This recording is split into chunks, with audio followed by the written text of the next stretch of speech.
I said Dickie earlier. Some people may not have registered who that is. Can you explain to us who was Dickie and Edwina Mountbatten, Yeah. and how you came to have an interest in that? Well, the book arose out of the Guy Burgess book. The Dickie Mountbatten had been at the same school and at Dartmouth just after Guy Burgess. Sorry, just before. And I'd read the biography. There's an official book that was done, which is deadly boring. And I thought, here's a fascinating character. And no one has done him and his wife together. And it was a very unusual marriage, one filled with infidelities, but actually a very loving marriage. And Dickie Mountbatten is Prince Philip's uncle. He was the last godchild of Queen Victoria, her great-grandson. And so he's a member of the royal family. His aunt was married to Tsar Nicholas I. He was brought up with the Russian royal family.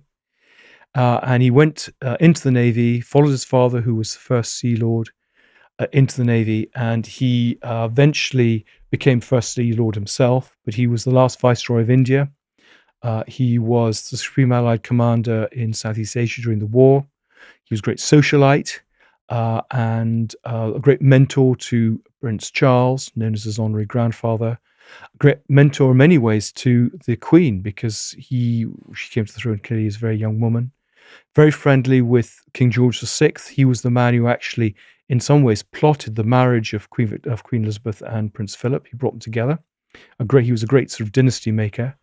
And his best man when he got married was the Duke of Windsor, which is how I got on to King Edward VIII. And then Edwina was the richest heiress in the world when they married in 1922. Her grandfather, a man called Casson, was a great banker. Richest heiress in the world. So, yeah. And she was a very glamorous figure, beautiful, a very beautiful woman, lots of lovers after they got married. And then it's a sort of book of two halves, because she sort of finds her purpose in the Second World War. She takes up charitable work, particularly for Save the Children, and spends the rest of her life going out and doing good works. So in some ways, as we get to know Dickie, we become to like him perhaps a bit less. And as we get to know her, we get to like her a bit more. How did they meet? They met in Cowes, as one does, during the Cowes weekend. And she found him a very exotic figure. There's a picture in the book of him climbing the mast, no safety net. He used to water ski to between ships in his dinner jacket with his shoes around his neck. He was a character, and she was used to these rather boring aristocrats. And here was this extraordinary, vibrant character. What's a skiing with his... I never knew that. Good grief. So how come she inherited all this wealth? Where did that come from? Well, it came from this grandfather who was a banker, a man called Casson. And then, in fact, her mother died when she was very young. She had a rather tragic upbringing where she was sent off to school when she was young. She had a rather nasty stepmother. And that, in some ways, I think, is why she was always looking for this attention from men later. And she always found it much easier, a bit like Princess Diana, to bond with children than she did with adults. So, and when she married Dickie, she came into this inheritance, or part of it. And there was this great worry that he was really just looking out for her money. And they got engaged on Valentine's Day. She followed him out. He was actually the ADC to the Prince of Wales, future King Edward VIII, going around India in 1922 and staying with the Viceroy. And she went and stayed there. That's where they got engaged. But the Viceroy's wife was very worried about Dickie. She thought he was a bit of a didn't trust him. And she said to him, to Edwina's father, I hope, she knows what she's doing. And she's, why doesn't she marry someone with better prospects? Well, of course, Dickie ended up doing brilliantly. But it was always a very strange marriage, because he was almost autistic. He was a great controller of things. When they went on honeymoon, he had to basically plot which road they would take and where they would stay. Whereas she was a free spirit. She wanted to get away from all that and just have time. But they had this really odd honeymoon. There were three of them. They drove out by car. They went and visited his relations to start with, which is not a good start to a honeymoon. And they had a chauffeur, but Dickie loved driving so much that the chauffeur sat in the back and the two of them sat in the front. So did you say he was came from the Russian royal family? Yeah, well, I mean, his aunt had married Tsar Nicholas I. He, in fact, his first sort of, I would say girlfriend, but the first woman girl he sort of fell in love with was one of the daughters of the Tsar, and he used to go and have holidays with them. I mean, he was very much part of the Hesse family, German Hesse family. So, of course, he was a Battenberg. And what happened during the First World War was, of course, everyone had to change their names, all the Germans. So they were going to call them Oldcastle. They thought that sounded a bit like a brewery. So they changed the name to Mountbatten. So he was a Hesse. yes, he was a Prince of Hesse. Prince of Hesse. So how was it back then? Did the royals just interbreed within their own social structure? They're all interrelated with the European royal families. So and his sister, one sister married the King of Greece, or rather Prince Andrew of Greece, Alice. Another sister, Louise, married the King of Sweden. So they carried on doing it, really. And he was a great matchmaker. So he, as I say, match-made Prince Philip with the Queen. That famous meeting at Dartmouth in 1939, he was the one who basically encouraged King George to stop off there. He was the one who made Prince Philip the person showing around. And he encouraged that relationship with the father. I mean, there's a lot of correspondence on that, but he also invited the two of them together. And then he did the same with Prince Charles. He tried to get Prince Charles to marry his granddaughter Amanda. So he helped encourage the marriage of Princess Michael and Prince Michael. So he was a great sort of matchmaker. He's a bit of a fixer. He loved that. And he had this great belief that having given his name to Philip, Philip took his name, Mountbatten, he would create this dynasty of Mountbattens. And of course, there was this great debate. Could Philip, would the Queen become a Mountbatten, or would she stay as a Windsor? And of course, there was that great battle, and the rule was that the descendants would be Windsors, but the others would be called Mountbatten-Windsor, which is what happens now. So, was it to kind of prevent wars that they had all these different countries sending the daughters to marry in the different countries? Was that the theory behind it? Well, it was, up to the certainly up to the First World War. Yes, there were alliances there. But clearly after that was I think it's just the people they met. And I think the Mountbatten family were quite ambitious, and those were, I suppose, good marriages. Poor old Princess Alice. I mean, there's been a bit of publicity about her recently. She eventually became a nun, but she was deaf. She had to sight read in different languages, and she had psychiatric problems and was actually in an asylum, a sanatorium, for much of Prince Philip's youth. So he was rather abandoned, and his father then went off with his mistress to Monte Carlo. So if you were a royal daughter back then, were you told you're going to marry this person, or was there a courtship ritual? Did you have any choice in the matter? Well, I think a lot of the marriages were encouraged or arranged. And, if we think, for example, of Queen Mary, Princess Mary of Teck, she was due to marry King George V's older brother, and he died, and therefore she just passed down to the next one. So, I think they just they accepted that was what happened, which is why they, of course, had all these lovers. But the marriage, I think, between Dickie and Edwina was a love match. The problem was that he was away serving in the Navy. She got lonely. She wanted attention, so she began to have these affairs. I found 17 lovers. But her daughter said that there were some I'd missed.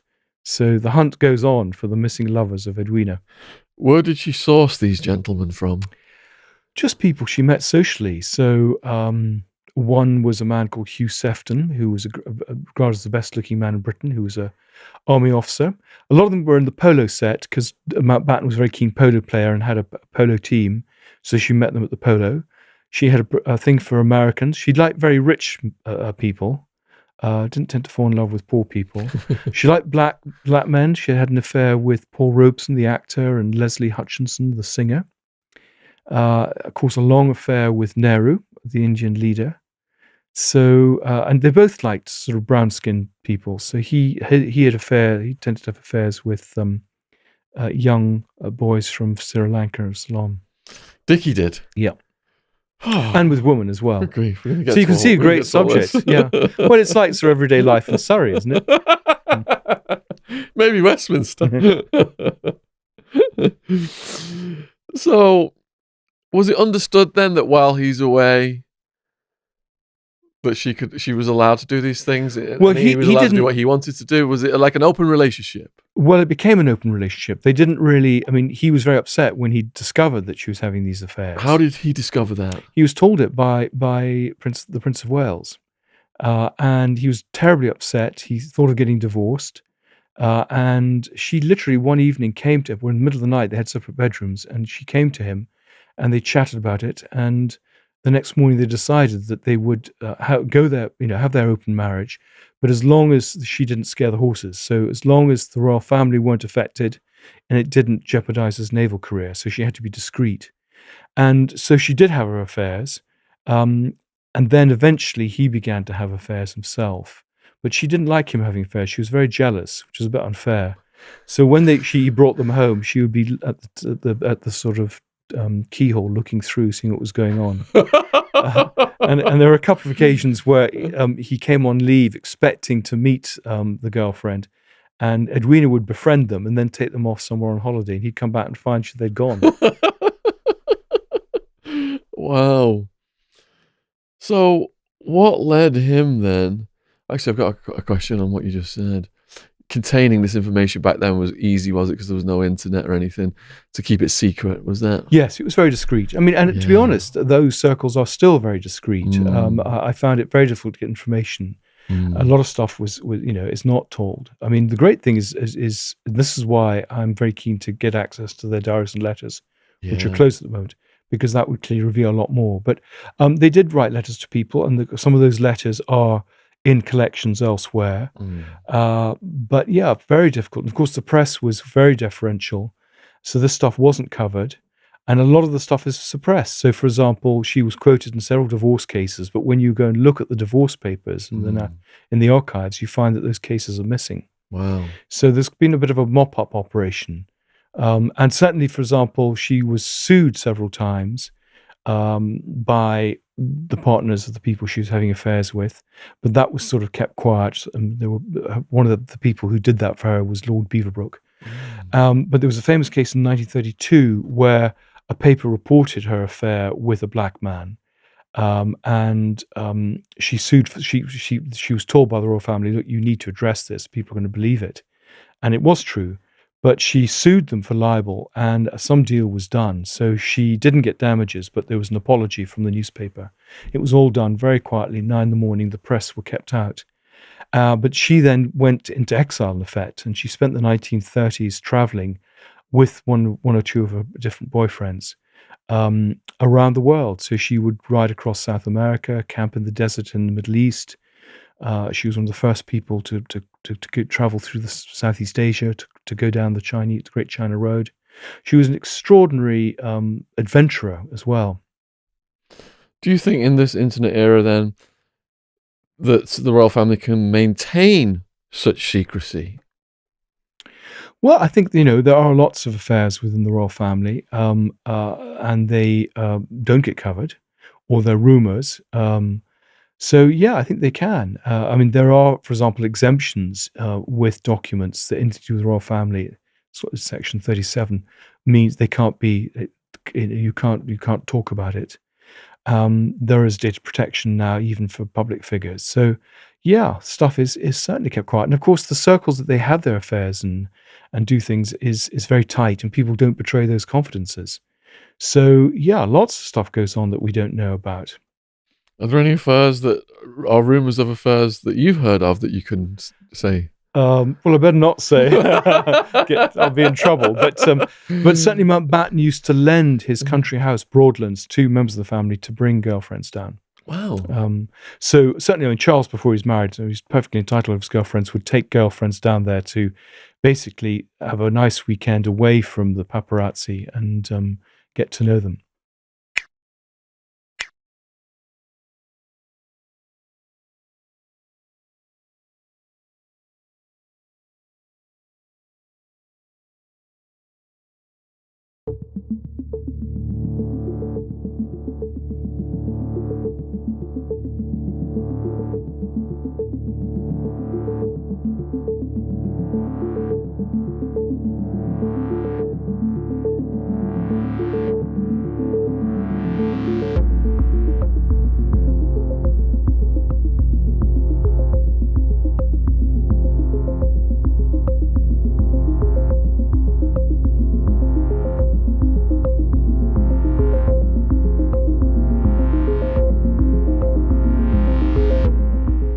check out the feature-length documentary, Jimmy Savile Untouchable, on the Shaun Attwood YouTube channel. This new documentary examines how one of Britain's most prolific sex offenders engineered his career and lifestyle to abuse and escape detection from the authorities for over 60 years. Featuring interviews with victims of the pedophile and with various journalists, including an extensive one with the man who first exposed the dark side of Savile, Mark Williams Thomas.